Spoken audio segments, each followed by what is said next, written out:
Well, you go to medical school, you become a doctor. You go to law school, you become an attorney. I was a theater major. And I became a major fuck-up. It's not that I didn't learn anything. I did. I learned a great deal. I learned that a theater student knows the works of Shakespeare. A theater graduate knows the soup of the day. But you got to get a job somehow, so you send out those resumes. And when you finally get called in for an interview, that HR person looks at you and says, "So, what is it about being a theater major?" And they all say it that way. Theater major. Makes you think you're qualified for this job. And I tell them, well, I can act like I want to be here. I'm doing it right now. I didn't get that job. But when I did finally get a job, I had to travel. I had to travel for business, and I hate traveling for business. Mostly because I've been married for 20 wonderful years. Well, no, actually, like 17 wonderful years and 3 different. You know, but when you're on the road, you do things that perhaps you ordinarily wouldn't. And my thing was, well, when I was on the road anyway, on HBO, there was this show called Real Sex. Does anybody remember that? Yeah. It was on 11 o'clock on Thursdays, midnight on Fridays, 2:35 a.m. on Sundays. Not that I was obsessed or anything. But, and the problem, well, if you've never seen the show, the thing about the show is that it's like, it's ordinary people with somewhat aberrant sexual practices.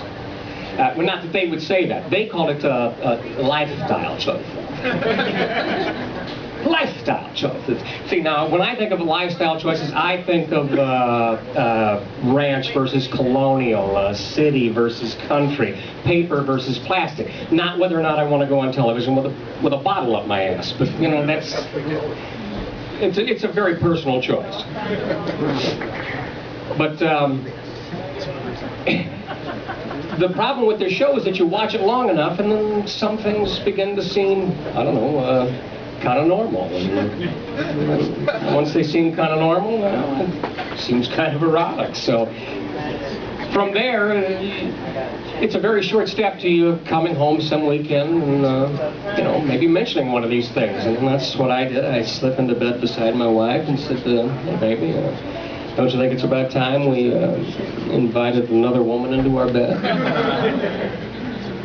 And she said, "Okay." And I said, she said, "Why don't we make it your mother so she can see what a sick, perverted freak you could be?"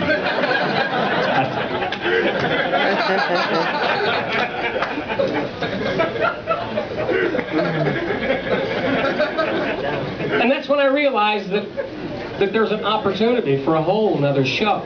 See, there's real sex. And then we could have another show called Real Married Sex.